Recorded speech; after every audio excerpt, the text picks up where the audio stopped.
ഹരേ കൃഷ്ണ. സർവം കൃഷ്ണാർപ്പണമസ്തു. രാധേ രാധേ ശ്യാം.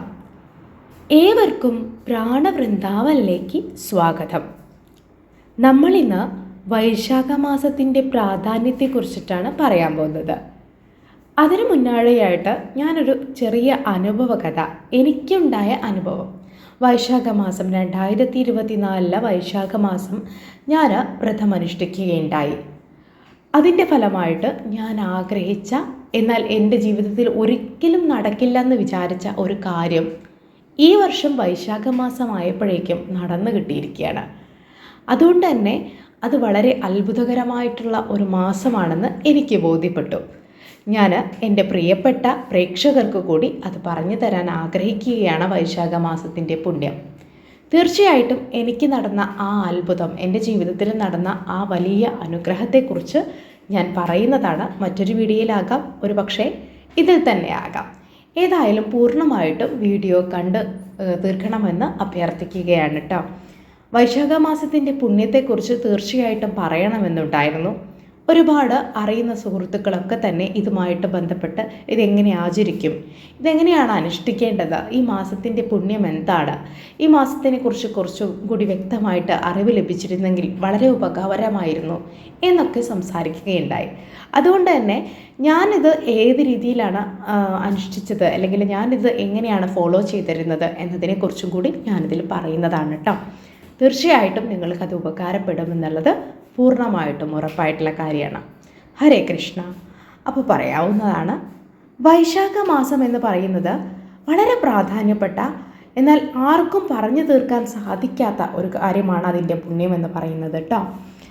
ഭഗവാൻ വിഷ്ണുവിന് ഏറ്റവും പ്രിയപ്പെട്ട മാസമാണ് വൈശാഖ മാസം. ആ ജ്ഞാനസ്വരൂപം ഏറ്റവും കൂടുതൽ അവതാരമെടുത്ത മാസം.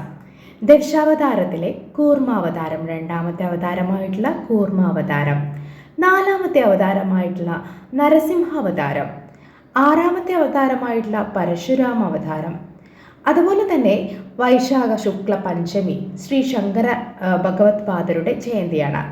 വൈശാഖ ശുക്ല ചതുർദശ നരസിംഹ അവതാരത്തിൻ്റെ ജയന്തിയാണ്. ശനീശ്വര ജയന്തി, ഗംഗാ സപ്തമി, ശ്രീബുദ്ധ ജയന്തി, അക്ഷയ തൃതീയ, അതുപോലെ പത്മാവതി ശ്രീനിവാസ കല്യാണം, വൈശാഖ പൂർണിമ, സകല ഐശ്വര്യങ്ങളും തുളുമ്പുന്ന ഒരു മാസമാണ് വൈശാഖ മാസം. ഇതെല്ലാം ഉണ്ടാകുന്ന ഒരു വളരെ പുണ്യമായിട്ടുള്ള മാസം.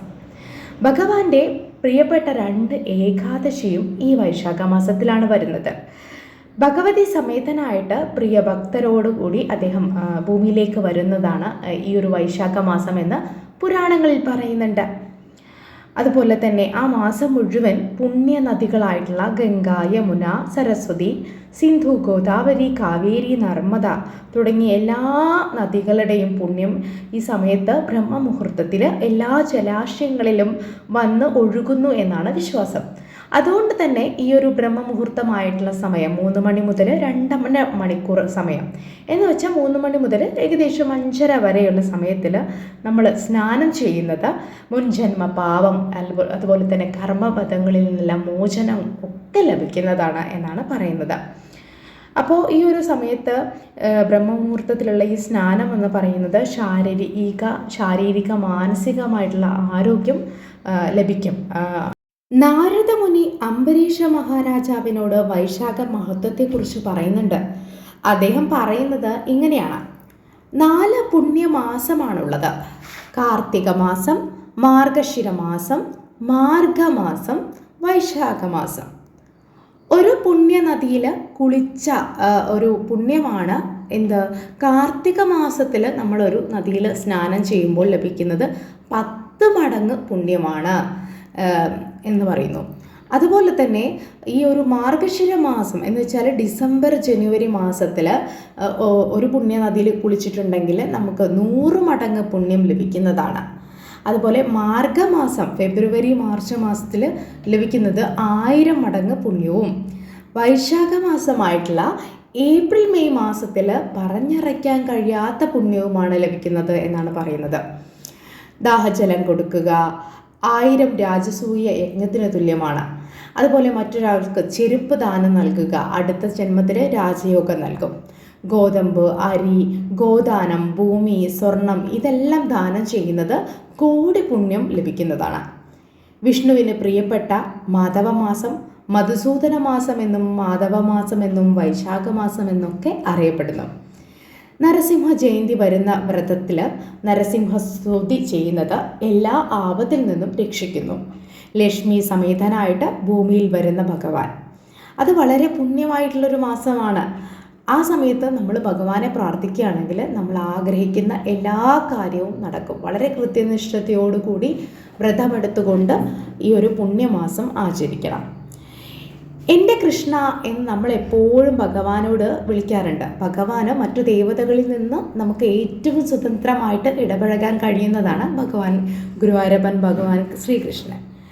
കുറുമ്പ് കാണിക്കുന്ന ഉണ്ണിക്കണ്ണനായും യൗവനപ്രിയനായിട്ടുള്ള യൗവന ചപലതകൾ അടിയുന്ന ശ്യാമവർണ്ണനായിട്ടും രുക്മിണി ദേവിയുടെ കൂടി ഗൃഹഭരണം നടത്തുന്ന